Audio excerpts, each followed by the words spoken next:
Assalamualaikum warahmatullahi wabarakatuh. Bismillahirrahmanirrahim. Alhamdulillahirabbil alamin. Wa bihi nasta'inu ala umurid dunya waddin. Wassalatu wassalamu ala sayyidil mursalin wa ala alihi wa ashabihi ajma'in, amma ba'd. Allahumma aghnina bil ilmi wa zayyinna bil hilmi wa akribna bit taqwa wa jammilna bil afiyah.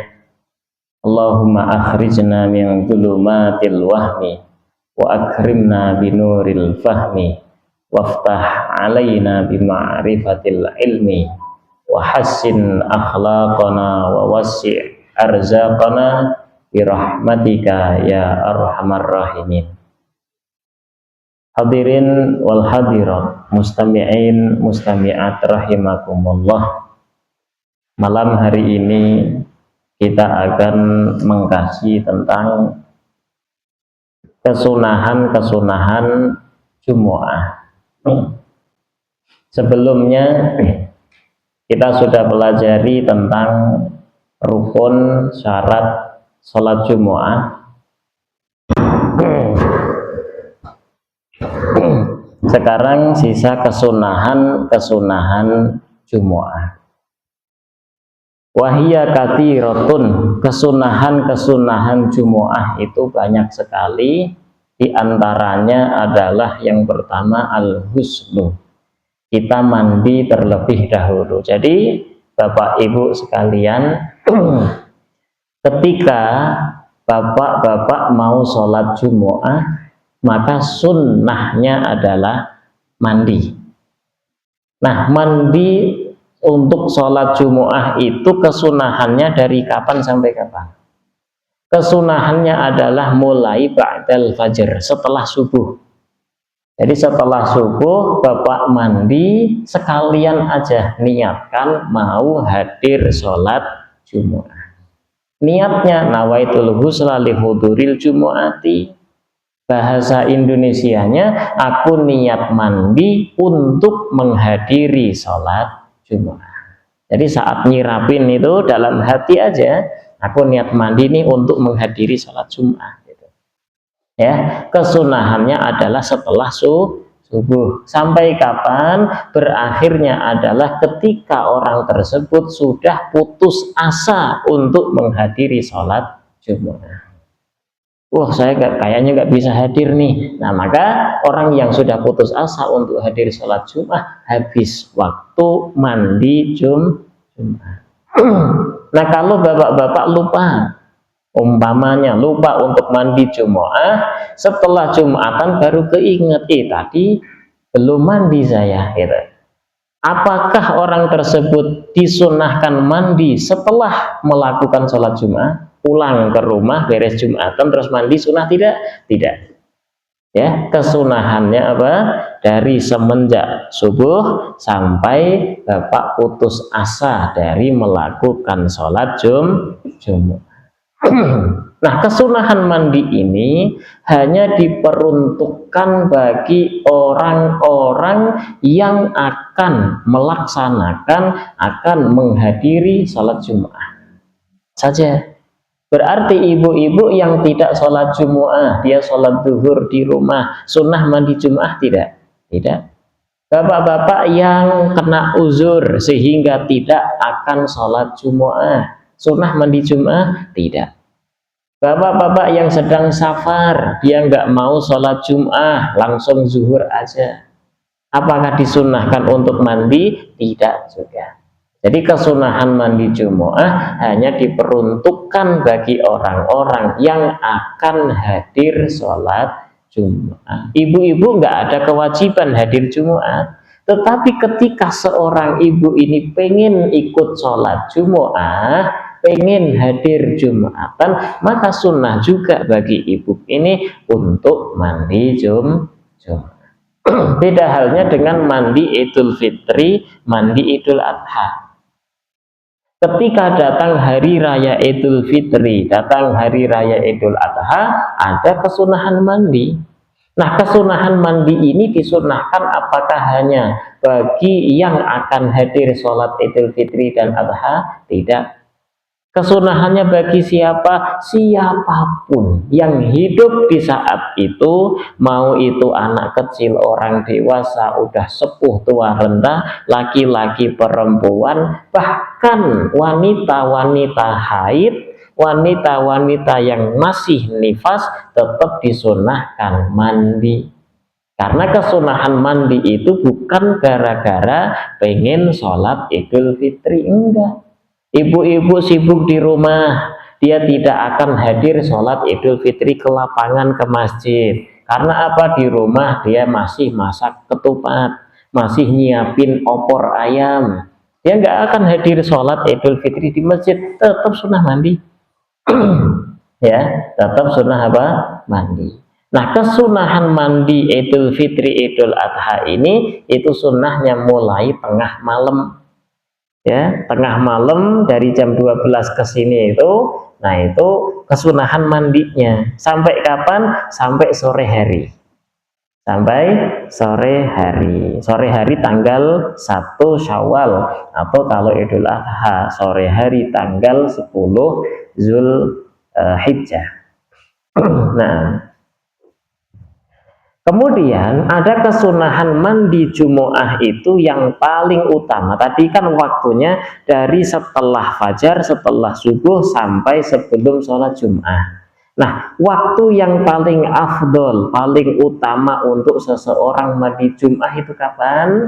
Sebelum ia berangkat. Ya, ada seorang pengen hadir sholat Jum'ahnya jam 11, ya sebelum berangkat itu dia mandi. Allah ada pengen hadir jam 10, ya jam itu dia mandi. Itu lebih utama. Walaupun ketika bapak mandinya pagi hari, sebelum sholat subuh, udah masuk waktu subuh, sebelum sholat bapak pengen mandi Jumu'ah sekalian, maka itu boleh dan mendapatkan pahala mandi Jumu'ah. Yang kedua, kesunahan Jumu'ah lagi adalah at-tazayyun bi ahsanith thiyab. Kita berhias, diri kita itu dihias dengan pakaian, dengan baju yang paling baik, yang paling bagus. Ya, berhias menggunakan baju yang paling bagus. Dan baju yang paling bagus dipakai untuk sholat Jumu'ah itu adalah baju yang terbaru. Baju yang terbaru. Sunnahnya di hari Jum'ah. Sedangkan Idul Fitri, Idul Adha, sunnahnya tidak baju yang terbaru, melainkan baju yang paling bagus menurut dia, walaupun itu tidak baru.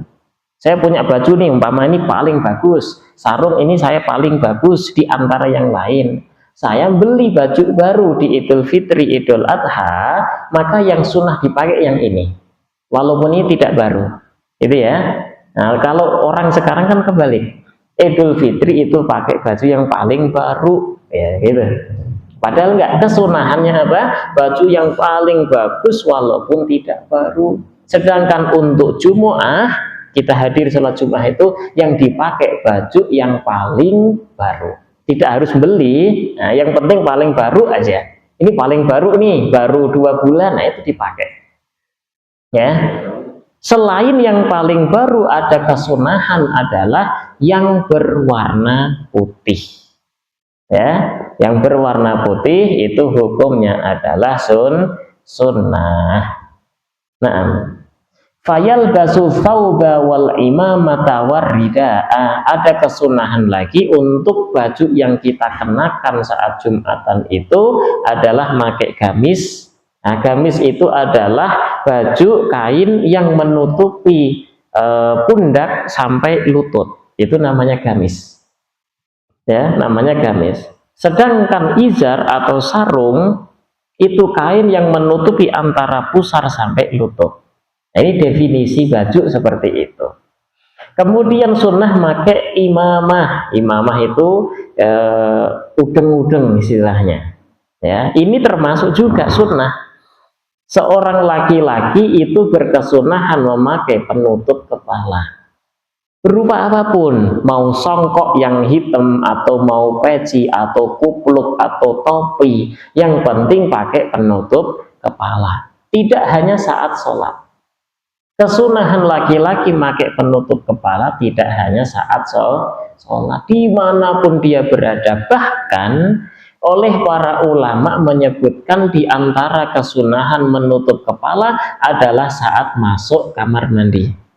Bapak sedang buang air kecil, buang air besar, sunnahnya ditutup kepalanya itu. Ini hukumnya sunnah, ya. Kalau tidak ditutup maka nanti terkena hukum makruh, khususnya saat sholat. Wa yusannu an yubalighal khatib fi husnil hay'ah. Khusus untuk khatib, imam yang berkhutbah, dia itu mengenakan baju yang paling bagus yang dia punya, pakai imamah, pakai jubah dan sebagainya.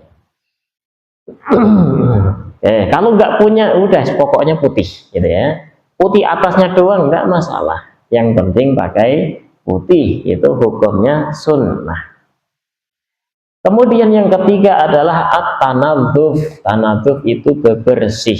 Tidak hanya mandi, tidak hanya wudhu, termasuk bebersih itu adalah memotong kuku. Memotong kuku itu hukumnya sunnah. Kapan kita kesunahan memotong kuku? Tidak ada hari khusus.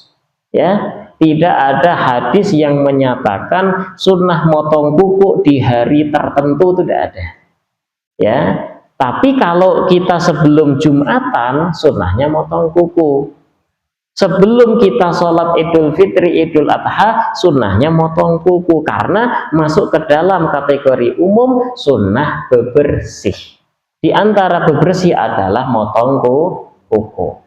Kapan berkesunahan memotong kuku? Saat kukunya kita ini panjang melebihi panjangnya ujung jari. Ya, lihat, kalau kuku kita sudah melebihi panjang ujung jari, sudah berkesunahan kita potong. Ya, hukumnya sunnah. Tapi ketika si kukunya kita panjang, kemudian dalamnya ada tai kukunya, ada kotoran hitamnya, itu hukumnya menjadi wajib dipotong. Kenapa? Karena akan menghalangi sampainya air ke kulit saat wudhu, saat mandi besar, sehingga wudhunya nanti tidak sah, wudhunya tidak sah, mandi besarnya tidak sah. Maka wajib untuk dipotong. Kalau mau pelihara panjang kukunya, sok silakan, ya, tidak haram, tidak, tetapi harus dijaga kebersihannya, jangan sampai dia kotor, gitu ya. Oke. Nah, terus kalau untuk perempuan bagaimana? Tadi kan sunnah motong kuku kapan? Saat kukunya panjang melebihi ujung jari. Ini laki atau perempuan sama. Nah, kalau si perempuan sedang haid bagaimana? 15 hari haid. Perempuan sedang nifas 60 hari, maksimal nifas 60 hari nifas. Boleh dipotong atau tidak kukunya? Boleh. Loh, haram? Tidak. Boleh dipotong kuku wanita haid, kuku wanita nifas. Setelah dipotong harus dikumpulin nanti saat bersuci diikut disucikan? Tidak.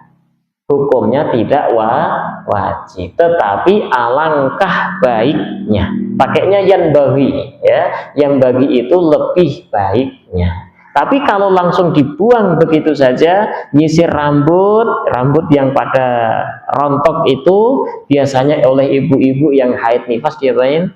Dikumpulin jadi satu. Nanti saat bersuci ikut disucikan, kan gitu.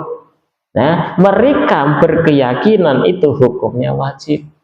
Padahal tidak seorang pun ulama yang mewajibkan akan hal itu. Tidak wajib. Sok dipotong, kalaupun umpama memotong rambut ya dipotong, kalau nyisir rambut yang rontok langsung buang aja, tidak masalah. Nah, termasuknya sebelum Jumatan kita sunnah memotong kuku atau motong kumis. Nah, Kumis laki-laki sunnahnya dipotong. Kesunahan memotong kumis itu ada dua. Satu, dikerok habis sehingga kelihatan kulit semuanya. Dan yang kedua, dipotong hanya kumis yang melebar ke merahnya bibir. Jadi dipotong sehingga merahnya bibir kelihatan. Nah, milih yang mana? Oh, saya suka yang pertama, dikerok habis, boleh, tidak masalah. Saya sukanya yang kedua, cuma digunting sehingga merahnya bibir kelihatan, maka itu juga hukumnya sunnah. Dipilih yang mana hukumnya sunnah. Dan kesunahan untuk kumis itu adalah membiarkan sabalatain. Ini sabalatain itu di ujung sini. Ujung sini itu dibiarkan, kayak siapa artis Tukul. Nah, kayak Tukul Arwana gitu, dibiarin gini. Nah, itu sunnah itu. Ya. Ini nggak boleh dipotong ya. Bawah bibir itu, bulu yang ada di bawah bibir ini nggak boleh dipotong. Kumis saja. Nah, membersihkan kumis, memotong kumis hukumnya juga sunnah. Membersihkan bulu ketiak kita juga hukumnya sunnah, termasuk bebersih. Ya, karena bulu ketiak itu penyebab bau ketek. Kalau orang bau ketek kemudian tidak mandi di hari Jumat, orang lain pada mabuk semuanya. Nah, itu mengganggu orang, tidak boleh. Makanya disunnahkan untuk dipotong. Nah, wa izalati rihin karihatin, kemudian menghilangkan bau badan yang tidak sedap. Nah, itu hukumnya juga sunnah. Bersiwak, gosok gigi, menghilangkan bau mulut, nafas yang tidak sedap, nah itu dihilangkan semuanya. Termasuk memotong bulu kemaluan sebelum kita Jumatan juga hukumnya sunnah karena masuk kategori bebersih. Yang keempat, kesunahan sebelum Jumatan adalah at-tatayyub, kita menggunakan wewangian. Wewangian bagi laki-laki hukumnya sunnah. Bagi perempuan kalau keluar rumah maka haram. Ya, tidak seorang pun ulama yang mengatakan boleh perempuan pakai wewangian keluar rumah sehingga wanginya dicium oleh laki-laki lain, laki-laki asing bukan mahram, maka tidak boleh. Pakai wangi-wangian boleh, tapi di rumah. Untuk suaminya, untuk keluarganya sendiri, mahramnya sendiri. Tapi kalau sudah keluar rumah tidak pakai wewangian. Laki-laki sunnah di dalam rumah, di luar rumah pakai wewangian. Ya, wangi yang apa? Silakan yang mana aja. Ya, pakai yang mana aja. Yang penting wangi. At-tatayyub, memakai wewangian sebelum Jumatan bagi laki-laki hukumnya sunnah. Nah, kesunahan memakai wewangian itu adalah ma khafiya launuhu wa dhaharat raihatuhu, wewangian yang tidak meninggalkan bekas. Ya, saya punya minyak wangi. Ini itu namanya King Oud. Nah, bukan promosi. King Oud ini dia itu kalau ditaruh di baju, dia tidak meninggalkan bekas, tetapi baunya itu sangat nampak gitu. Ini kesunahan wewangian seperti itu. Bukan wewangian yang ketika kena baju dia ninggal bekas, seperti contoh misik hitam. Misik hitam itu ketika dia kena baju dia nanti akan membekas. Nah, sulit hilangnya, ada yang bekas hitam, ada yang kuning gitu. Nah, seperti kijang, kasturi kijang. Nah, itu maka sunnah pakai wewangian itu adalah wewangian yang tidak membekas warnanya, tetapi baunya sangat nampak, sangat kecium. Itu hukumnya sunnah. Nah, wa afdaluhu al-miskul makhlutu bima'il wardi, dan paling afdal, paling utamanya wewangian adalah misik yang dicampur dengan air bunga. Nah, itu nggak tahu di Indonesia apakah ada atau tidak. Yang kelima, at-tabkir ilaiha, kita disunnahkan hadir di Jumatan itu pagi-pagi. Bukan berarti jam 7 udah di masjid, enggak. Maksudnya itu jangan terlalu siang kita hadirnya. Kalau dulu kami di Hadramaut, di Tarim itu jam 10 udah pada hadir ke masjid. Ya, udah dihadir di masjid, udah sholat di sana, kemudian baca Quran. Kalau di Indonesia jam 10 hadir di masjid, ditanya mau ngepel katanya. Iya, di Indonesia gitu. Nah, sunnahnya itu berpagi-pagi hadir ke masjid. Jam 10 udah pada di masjid gitu. Sunnahnya seperti itu. Nah, kecuali imam atau khotib tidak ada kesunahan baginya hadir berpagi-pagi. Sunnahnya apa? Khotib atau imam itu datangnya saat waktunya berkhutbah. Sekarang duhur itu jam 11.40, maka ya 11.40 dia datang. Jadi si makmumnya udah pada baris semuanya sampai belakang, khotib baru datang. Makanya berkesunahannya itu khotib ada pintu khusus. Jadi nanti khotib tidak melangkahi orang, tidak geser orang juga, tidak. Ya, ada pintu khusus yang di mihrab, di pengimaman, dia langsung masuk ke situ. Ya, sunnahnya seperti itu. Nah, sekarang jarang kami temukan ada masjid yang memiliki pintu akses dari luar ke dalam. Itu jarang. Ya, sampai sekarang ini. Kalau dulu zaman kecil saya masih ditemukan masjid-masjid kuno di Indonesia atau luar Indonesia itu ada pintu di mihrabnya itu. Ya, pintu di mihrab. Jadi ketika imam masuk malah langsung lewat situ. Tidak harus melewati orang terlebih dahulu. Nah, ini mendesain ya.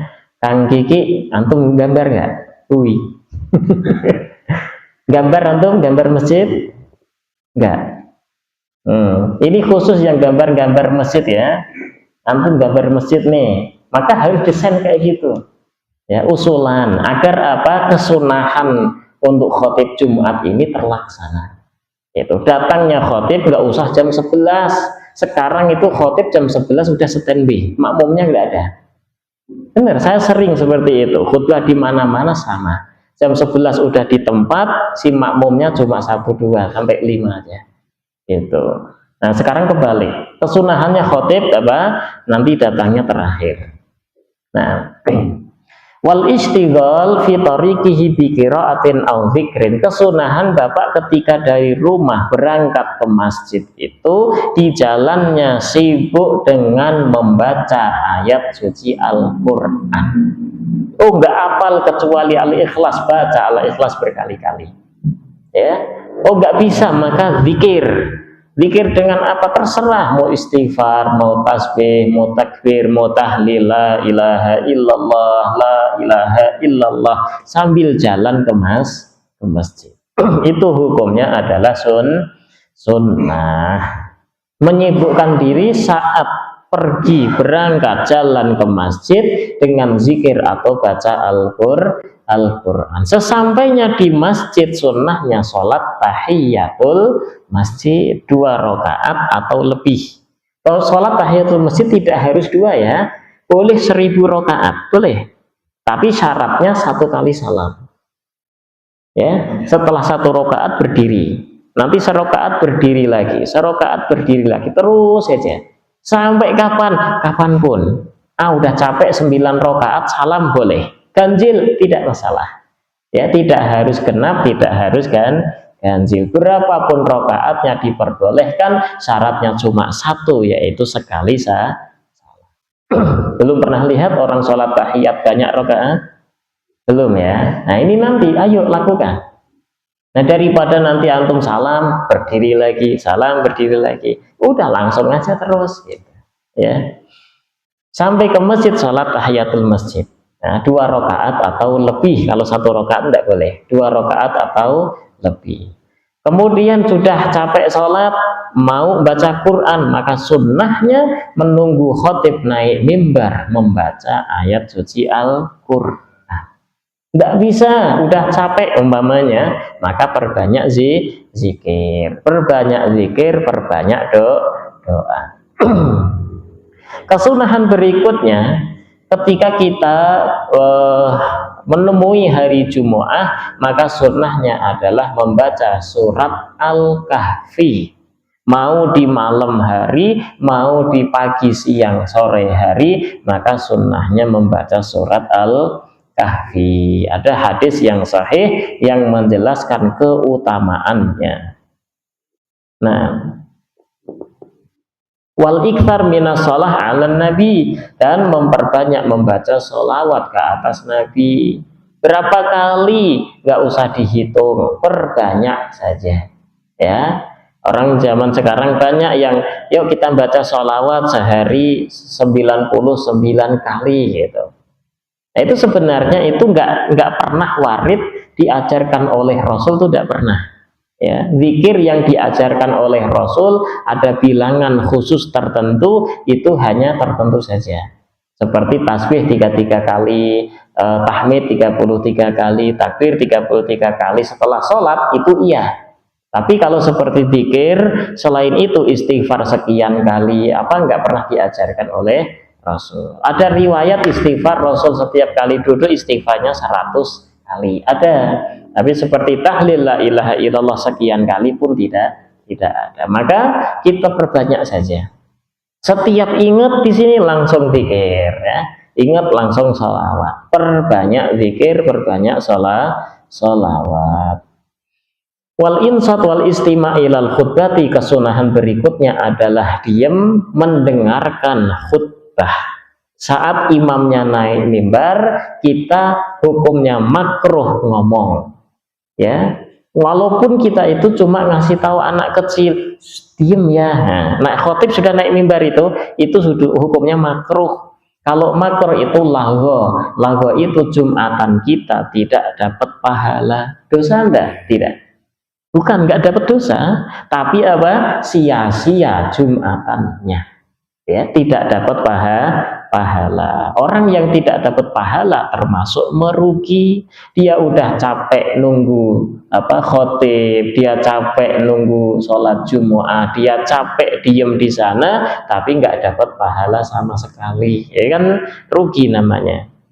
Ya, capek tenaga, nggak ada capek modal, tapi nggak ada untung, itu rugi namanya. Walaupun tidak dosa. Ya, maka sunnahnya adalah diam kemudian mendengarkan khotib. Kalau ketiduran tidak masalah, tidak dosa ya, ketiduran tidur aja nggak apa-apa. Fayatruku sami adzikra wal kalam, bahkan ketika khotib sudah berbicara, kita dimakruhkan berzikir. Khotib berbicara kita asik la ilaha illallah, la ilaha illallah, makruh. Lagu itu hilang pahala. Khotib berbicara sedang khutbah, kita baca Quran, hukumnya lagu juga. Apalagi zaman sekarang main game, ada. Iya, main game saat khutbah itu hukumnya makruh, sia-sia. Naam. Wa ghairu sami' yatrukul kalam faqat. Naam. Wajibu raddus salam asna al khutbati. Ya, ketika di tengah-tengah khutbah ada orang masuk kemudian salam, wajib menjawab salam. Nah, jawab salam itu hukumnya kan wajib. Ketika apa? Ketika yang diucapkan salam cuma seorang. Ya, saya ketemu sama Pak Junet, cuma kita berdua. Pak Junet, assalamualaikum, saya wajib jawab. Tapi kalau di sini banyak orang, Pak Junet masuk salam, yang wajib jawab siapa? Salah satu saja. Namanya wajib kifayah. Maka ketika tadi sudah Bapak salam, sudah ada yang jawab, saya sudah tidak berkewajiban jawab. Gitu. Namanya wajib kifayah. Sama seperti orang yang sebelum makan. Sebelum makan sunnahnya membaca Bismillah. Kapan baca Allahumma barik lana? Saat makanan dihidangkan. Ya, ini masih banyak yang belum tahu.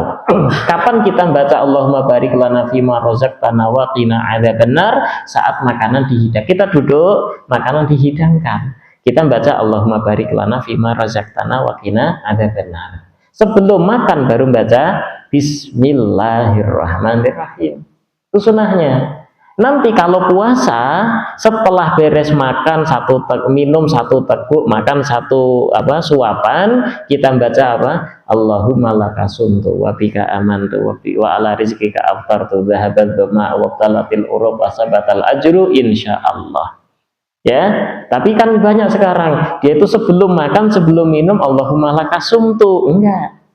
Sunnahnya itu setelah dia mengenyang makanan. Ya, barulah baca Allahumma laka sumtu sebelum makan bismillah, makan dihidangkan Allahumma bariklah. Nah, kalau kita sendiri makan sepiring sendiri, saya sendiri berkesunahan baca bismillah. Tetapi ketika rame-rame 1 nampan 4-5 orang, sunnah baca bismillah adalah perwakilan. Ya, ketika salah satu orang tersebut sudah baca bismillah, yang lainnya gugur kesunahan. Gitu ya. Nah, dan namanya sunnah kifayah. Jawab salam hukumnya fardu kifayah ketika rame-rame. Nah, orang masuk ke dalam masjid, khatib sedang berkhutbah. Kemudian ada orang masuk, dia salam, assalamualaikum, itu walaupun hukumnya makruh itu. Dia salam. Nah, maka si salah satu orang yang mendengar itu dia berkewajiban menjawab salam walaupun imam sedang berkhutbah, gitu ya, berkewajiban jawab salam. Kemudian ada kesunahan lagi, si mustami atau pendengar itu yang sedang mendengarkan khutbah, ketika mendengar nama Nabi Muhammad Shallallahu Alaihi Wasallam disebut, sunnahnya bersolawat. Kemudian para sahabat disebutkan, sunnahnya taroddu radhiyallahu anhu. Kalau perempuan radhiyallahu anha. Kalau dua-duanya itu sahabat radhiyallahu anhuma. Umar bin Khattab radhiyallahu anhu. Kalau Ibnu Abbas radhiyallahu anhuma. Kenapa bisa beda? Ibnu Umar radhiyallahu anhuma. Ini ada dibahas di dalam mustalah hadis, dikarenakan Abdullah dan Umar dua-duanya sahabat, maka pakainya radhiyallahu anhuma, gitu ya. Nah, itu hukumnya sunnah.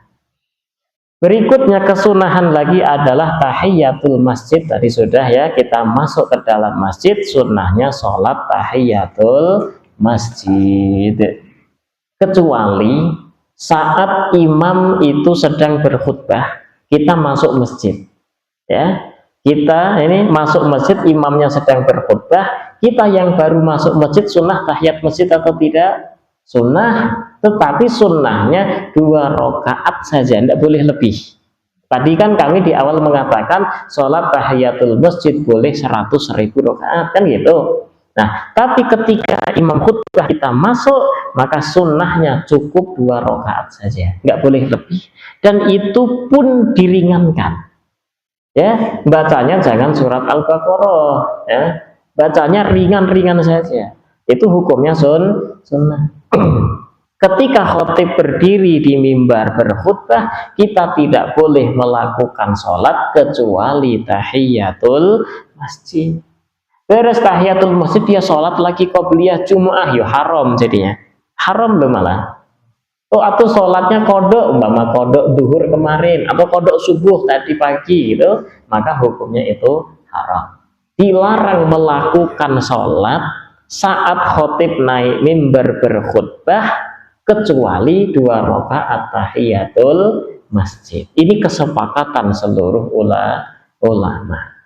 Nah, dan itu pun diringankan, jangan lama-lama. Yusannu an yusalliha 4 raka'atan bisyahudin wahidin yaqra'u fihinna. Tahiyatul masjid itu disunahkan kita membaca Al-Kafirun di rakaat pertama, dan rakaat kedua membaca surat Al-Ikhlas. Wa adamul ihtiba. Kemudian ketika kita duduk mendengarkan khutbah, sunnahnya duduknya bukan duduk ihtiba. Nah, ihtiba itu begini. Nah, duduk begini, namanya ihtiba. Ini hukumnya makruh. Kenapa? Li'annahu yuritun naum. Karena ini bisa menyebabkan tidur. Kan enjoy, enak gitu. Apalagi pakai habwah. Habwa itu kayak tali syal gitu, ditalikan di sini. Nah, gini tinggal gini aja. Nah, enak sekali duduk kayak gini. Nah, ini duduk seperti ini di saat mendengarkan khutbah hukumnya makruh. Bahkan saat pengajian, di pengajian kita sambil dengerin gitu, duduknya gini. Nah, ini hukumnya makruh. Termasuknya di dalam sholat. Bapak sholat, di dalam sholat duduk tahiyatnya begini, boleh nggak? Boleh, sah sholatnya. Duduk di dalam sholat itu boleh bagaimanapun, bahkan selonjoran kaki duduknya tahiyat awal, tahiyat akhir, kakinya diselonjorkan, dia nggak sakit, sehat sempurna gitu. Boleh atau tidak? Sah tidak sholatnya? Sah, tetapi hukumnya makruh. Sunnahnya dalam sholat itu duduk cuma 2, tasyahud awal yang namanya tasyahud awal itu iftirosh, nah, tasyahud akhir namanya tawarruk. Cuma 2 itu yang disunnahkan duduk di dalam sholat, gitu ya. Kalau bapak ibu mau sholat duduknya itu begini bersila, boleh, sah sholatnya.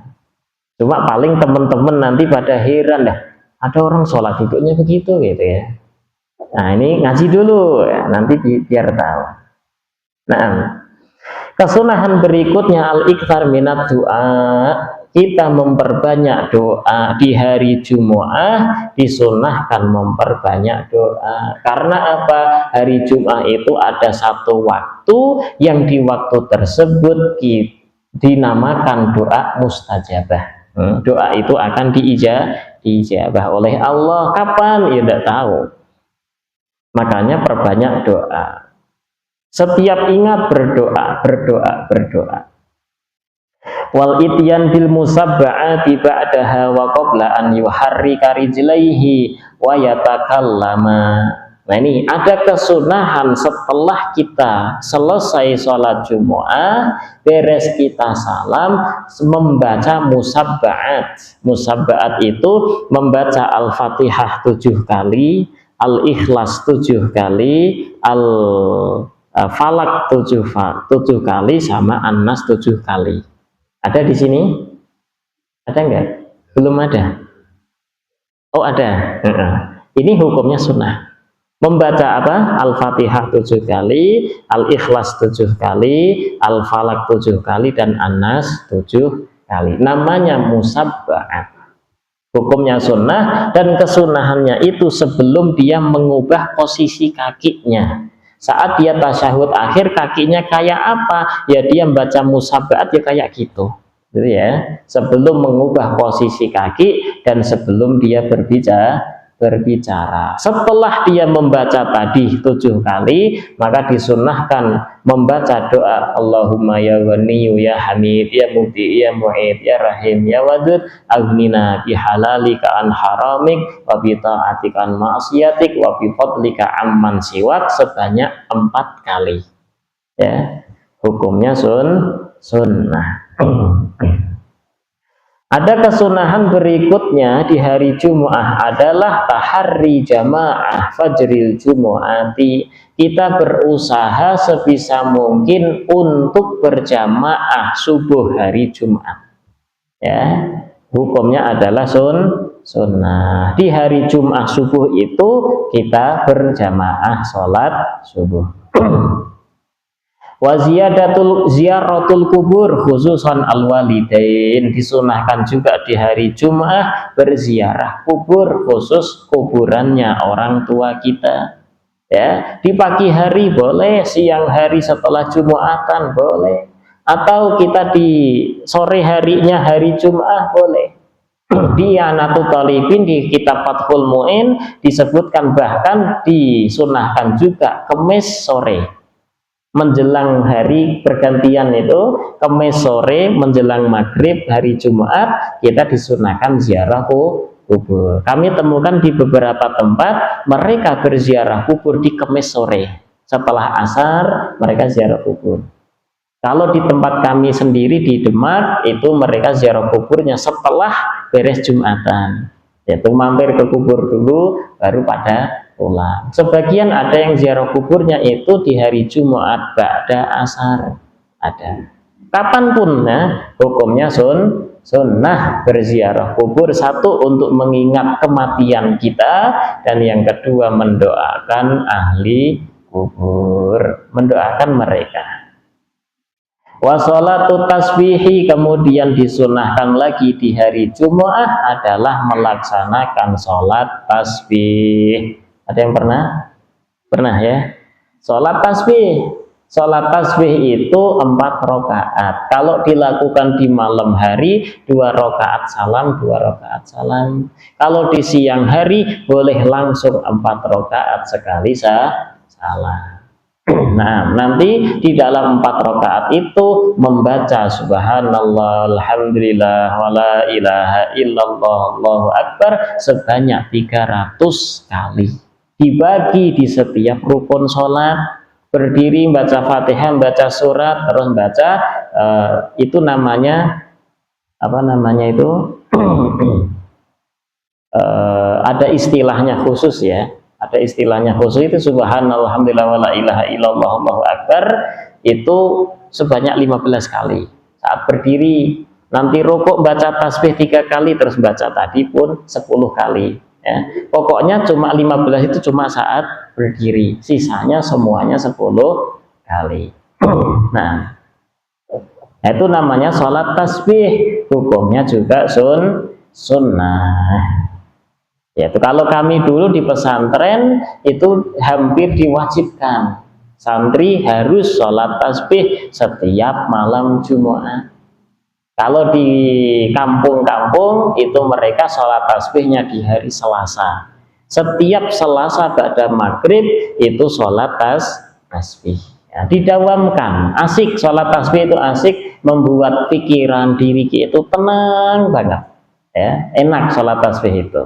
Setiap minggu dilakukan, seminggu sekali boleh, nggak bisa sebulan sekali, nggak bisa setahun sekali, nggak bisa seumur hidup sekali. Nah, itu disebutkan di dalam hadis kitab Riyadhus Shalihin ya, kesunahan sholat tasbih.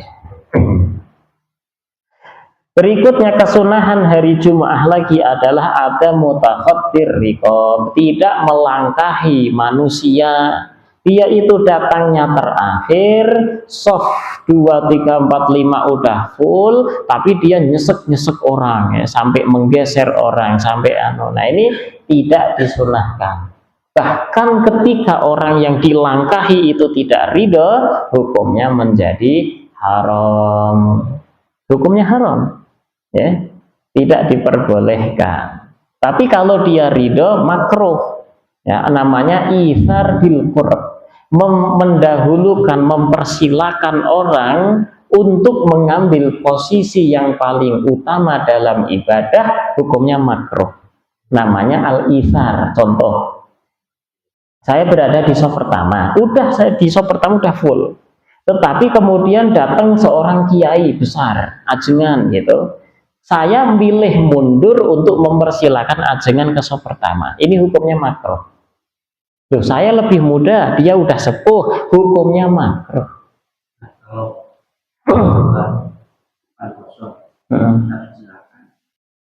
Kitanya di mana? Makruh. Karena apa? Harusnya bapak yang menempati saf utama tadi.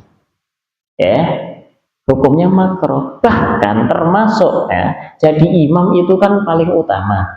Bapak itu tunjuk-tunjuk, udah kamu aja kan. Ini makruh ini. Hukumnya makruh. Nah, terus gimana? Ya cepet-cepetan jadi imam gitu. Jangan saling tunjuk. Karena ini adalah itsar bil qurbi. Qurb itu adalah mendekatkan diri kepada Allah. Ada pengemis datang, kita rombongan gitu, lagi makan dan sebagainya. Kamu aja kasih katanya. Nah, ini hukumnya makruh. Ngasih pengemis bersedekah itu adalah mendekatkan diri kepada Allah. Kita malah nunjuk orang, mempersilakan orang agar dia yang bersedekah, bukan kita. Nah, ini hukumnya makruh. Nah, jadi ketika kita geser orang di saf pertama, kedua, kita datangnya terlambat dengan paksa, kemudian orang tersebut tidak ridho, hukumnya haram. Tapi kalau orang tersebut ridho, maka hukumnya makruh. Wal masyu ilaiha ma'as sakinah wal waqar, jalan dari rumah ke masjid itu dengan penuh ketenangan, jangan terburu-buru. Nah, dulu sudah pernah kami sampaikan, ketika masjid sudah qomat, kita masih di perjalanan, ya sudah jalan aja, nggak usah buru-buru, biasa aja. Lu nanti ketinggalan takbiratul ula, biarin, gitu. Ya, tidak ada kesunahan untuk buru-buru, bahkan lari cepet-cepet, tidak ada, kecuali Jumat. Kalau sholat Jumat kita sampai ketinggalan rakaat sehingga nanti kita tidak dapat Jumat, maka wajib kita lari. Ya, kecuali Jumat. Tapi kalau dipastikan masih bisa dapat Jumatnya, tidak usah lari, udah jalan aja seperti dia biasa.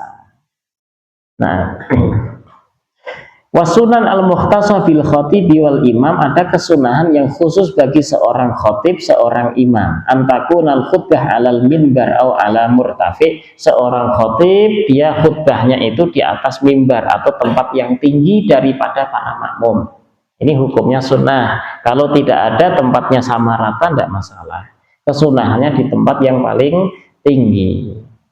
An yusallim inda dukhulihi wa indal minbar qabla su'utihi, sebelum khatib naik mimbar dia udah maju ke depan itu salam dulu kepada hadirin. Kalau di kita khatibnya naik mimbar, kemudian salam, kemudian azan, gitu.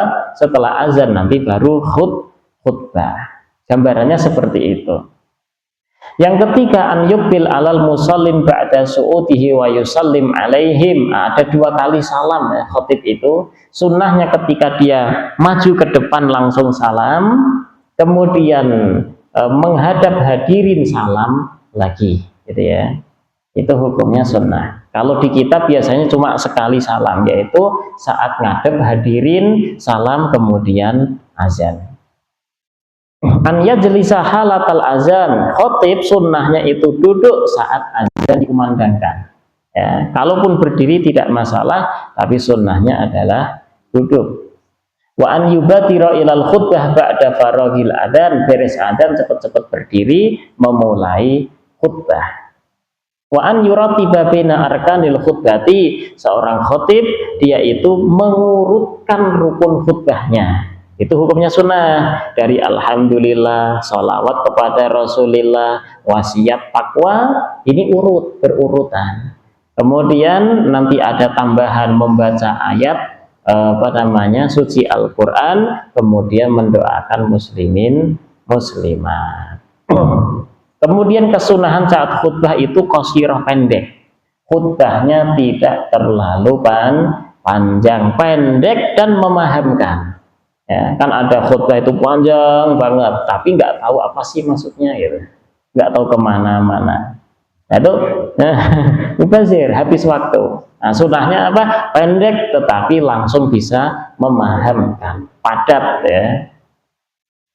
Kemudian kesunahan lagi bagi khatib itu tidak nengok kanan, nengok kiri. Sunnahnya apa? 2 tangannya diem. Kemudian ini tidak nengok kanan kiri, diem aja gini, gitu, anteng istilahnya. Maka ada kesunahan khatib itu dibawain tongkat itu loh, supaya tangannya nggak kemana-mana, itu tujuannya. Kalau sekarang nggak ada tongkat, maka 2 sisi mimbar tangannya di sana, megang itu, supaya diem, dia tidak begini-begini.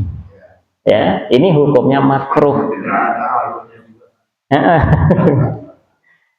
Nah itu ya, khatib sunnahnya apa? Tidak nengok kanan, tidak nengok kiri, tangannya pun diem, tidak ngapa-ngapain. Makanya ada kesunahan an ya'tamida biyasarihi ala saifin aw ason aw nahwihima. Tangan kirinya itu dia megang pedang, megang tongkat atau apapun, sehingga dia diem, tangannya tidak ngapa-ngapain. Nah ini hukumnya sunnah. Kemudian tangan kirinya itu megang mimbar, gitu. Sunnahnya kalau ada tongkat mah dipegang tongkatnya tangan kiri, tangan kanan megang apa? Mimbar. Jadi diem dia, nah, tidak bergerak, tidak banyak gerak. An yakuna julusahu bainal khutbataini bi qadri suratil ikhlas, kesunahannya lagi khotib saat duduk di antara dua khutbah itu sekadar surat al-ikhlas. Qul huwallahu ahad Allahus samad lam yalid wa lam yulad wa lam yakul lahu kufuwan ahad. Nah, berdiri gitu ya. Nah, sekarang ada ketika khotib duduk di antara dua khutbah, hadirin membaca sholawat biasanya atau berdoa dan sebagainya, langsung berdiri. Nah, itu duduknya itu sekadar apa? Membaca surat al-ikhlas. An yataya mana fil mimbaril wasi', kemudian dia itu berdiri di mimbar tidak di tengah-tengah tetapi di sebelah kanan. Ini mimbar berdirinya sebelah kanan sini, tidak berada di tengah ya, di sebelah kanan, mepet sebelah kanan. An yahtimal khutbah atsaniyah biqauli astaghfirullah li wa lakum. Nah, ini mengakhiri khutbah yang kedua dengan astaghfirullah li wa lakum, beristighfar maksudnya. An la yusyira biyadihi, dia tidak isyarah, tangannya tuh enggak gini-gini gitu. Ya, tangannya diem aja tadi. Satu di mimbar, satu megang tongkat. Nah, wa an la yaduqa terjal mimbari birijlihi au asa. Saat naik mimbar dia megang tongkat, tongkatnya tidak ditekan, duk gitu enggak. Ya, kakinya pun tidak menggertak itu enggak, mimbarnya udah biasa aja gitu. Ya.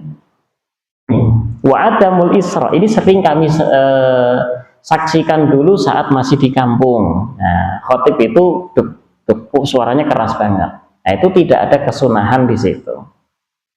Wa adamul isra fitaniyati, ketika khutbah kedua tidak terlalu cepat, biasa aja, jangan terburu-buru kemudian membaca surat Qaf. Setelah si khotibnya itu beres, maka buru-buru iqomah ya, buru-buru iqomah, kemudian buru-buru melaksanakan sholat. Nah, imam ketika sholat Jumu'ah itu di rakaat pertama disunahkan membaca surat al-Jumu'ah ya. Yang kedua disunahkan membaca surat al-Munafikun rakaat kedua. Kalau tidak bisa, tidak hafal, maka rakaat pertama al-alaq, sabbihisma rabbikal a'la, al-a'la, kemudian yang kedua atau rakaat kedua membaca al-ghasyiyah. Nah, itu hukumnya sunnah. Beres tentang sholat Jumu'ah. Terakhir ada beberapa permasalahan, yaitu ini permasalahan sudah ditanyakan ya, ketika orang terlambat sholat Jumu'ah ya, nanti bisa dapat satu rakaatnya bagaimana? Ketika imamnya masih di rukuk rakaat kedua dan kita datang takbiratul ihram, ketemu rukuk tersebut tumakninah, maka kita ketemu satu rakaat. Kalau kita dapat satu rakaat, tinggal nyempurnain serakaat lagi ya. Tapi ketika kita tidak menemukan rukuk rakaat kedua, artinya imam udah sami Allahu liman hamidah rakaat kedua, kita baru datang takbir, maka kita tidak dapat satu rakaat. Kalau tidak dapat satu rakaat, bagaimana? Sempurnakannya, wajib 4 rakaat. Ya, jadi niatnya sholat Jumu'ah, tetapi nyempurnain 4 rakaat. Nah, hukmul istighol an sholatil Jumu'ah ba'dal adhani tsani. Ketika setelah azan yang kedua, berarti khatib naik mimbar, duduk, terus azan, namanya azan kedua. Kita diharamkan, laki-laki ya, orang yang wajib sholat Jumu'ah diharamkan transaksi jual beli. Hukumnya haram, tapi sah ya, sah jual belinya, tetapi dia terkena dosa. Hukumnya dosa, haram bagi dia untuk transaksi jual beli. Nah, kalau ibu-ibu gimana? Tidak masalah, ibu-ibu tidak terkena dosa karena ibu-ibu tidak wajib sholat Jumu'ah. Yahrumu safar idza tayaqqana aw ghalaba ala dhannihi annahu la yudrikul jumu'ah fi maqsadihi aw fi tariqihi. Hukum bersafar setelah fajar hari Jumat. Ini setelah fajar. Kalau safar sebelum fajar, sebelum subuh hari Jumat tidak masalah. Tidak ada bahasan. Dia jam 3, nah, jam 3 itu bersafar ya, di hari Jumat bersafar. Kemudian di tengah jalannya dia tidak bisa Jumatan, dia tidak dosa. Oke, tetapi setelah subuh hari Jumat dia bersafar dan dia yakin kalau saya bersafar pagi ini saya tidak akan bisa Jumatan, maka hukumnya haram, tidak boleh. Tapi kalau saya yakin kalau jam 7 pagi hari Jumat saya berangkat safar, nanti bisa Jumatan di rest area tertentu, maka boleh dia bersafar. Tidak terkena hukum haram tapi tetap makruh. Ya, hukumnya makruh. Ya, karena orang yang safarnya sebelum subuh hari Jumat dia tidak wajib sholat Jumat. Orang yang safarnya setelah subuh hari Jumat dia tetap berkewajiban sholat Jumat. Jadi di jalannya mampir wajib sholat Jumat. Nah, wallahu a'lam bishawab. Ada pertanyaan? Silakan. Silakan.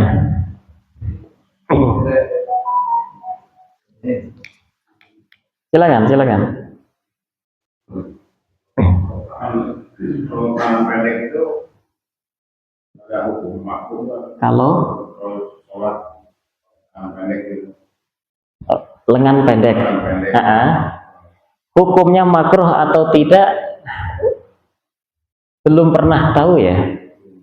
Belum pernah tahu. Yang makruh itu Pak kalau ini dibuka pundak. Nah, pundaknya kebuka pakai kemben ke samping gitu, di sini sampai sini aja ini kebuka, itu hukumnya makruh. Tapi kalau ini sampai sini belum pernah tahu. Belum pernah.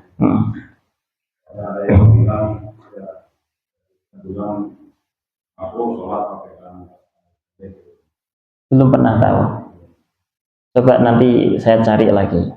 Kemakruhan sholat itu adalah ketika dia pakai baju tetapi kedua pundaknya kebuka, nggak tertutup ya.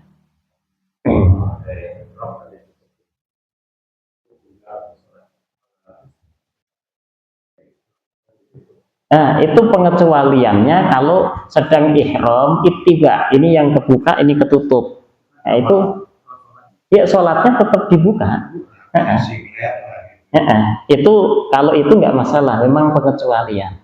Tapi kalau selain dalam keadaan ihram sholat pakai singlet aja, nah ini hukumnya makruh. Nah.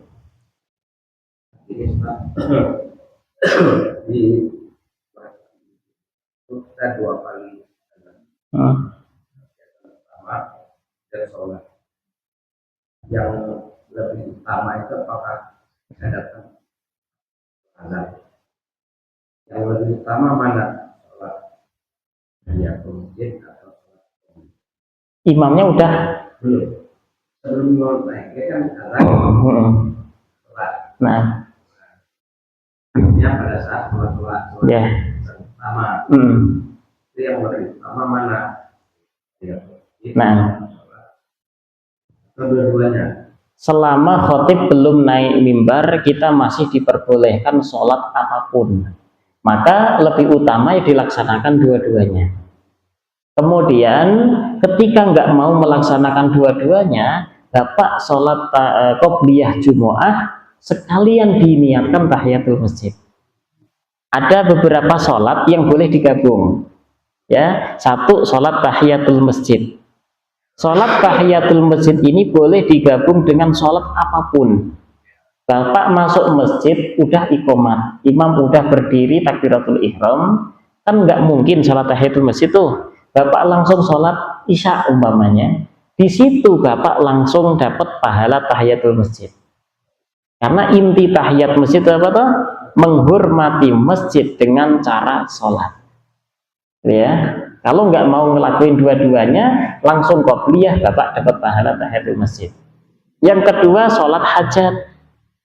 Sholat 2 rakaat hajat itu boleh digabung dengan sholat apapun. boleh. Ya, jadi sholat isya sekalian, ya Allah saya butuh mobil, ya udah sekalian aja niatkan. Sholat hajat itu boleh. Kemudian yang ketiga ada sholat istikharah. Sholat istikharah itu Bapak punya dua pilihan membingungkan, ya Allah pilih, kasih aku pilihan ya Allah, sholat gitu. Nah, ini boleh dibarengkan dengan sholat apa namanya isya, maghrib, subuh boleh, tidak masalah. Yang ketiga, keempat sholat li syukril wudhu. Bapak beres wudhu sempurna, kesunahan sholat 2 rakaat. Nah, sholat li syukril wudhu. Nah, maka ini diperbolehkan kita barengkan dengan sholat-sholat yang lain. Nah, itu aja. Katanya 2. Saya datang, objek sudah ya. Ini sudah disampaikan ya. Berarti yang lebih, yang boleh hanya tahiyatul masjid. Qobliyah tidak boleh, hukumnya haram. Nah, ini saya bingung. Saya mau sholat qobliyah. Tahiyatul masjid.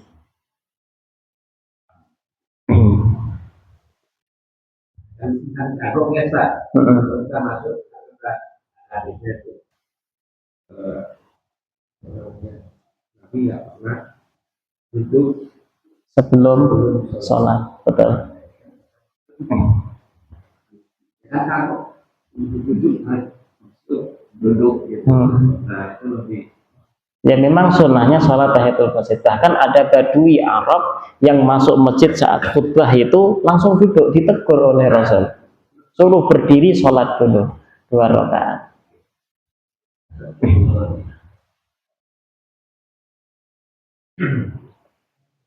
Ada lagi? Cukup? Alhamdulillah. Kita akhiri dengan kafarah majelis. Subhanakallahumma bihamdika asyhadu an la ilaha illa anta nastaghfiruka wa natubu ilaik. Sallallahu ala sayyidina Muhammad wa ala alihi wa sahbihi wa baraka wa sallam. Alhamdulillahirabbil alamin. Wassalamualaikum warahmatullahi wabarakatuh.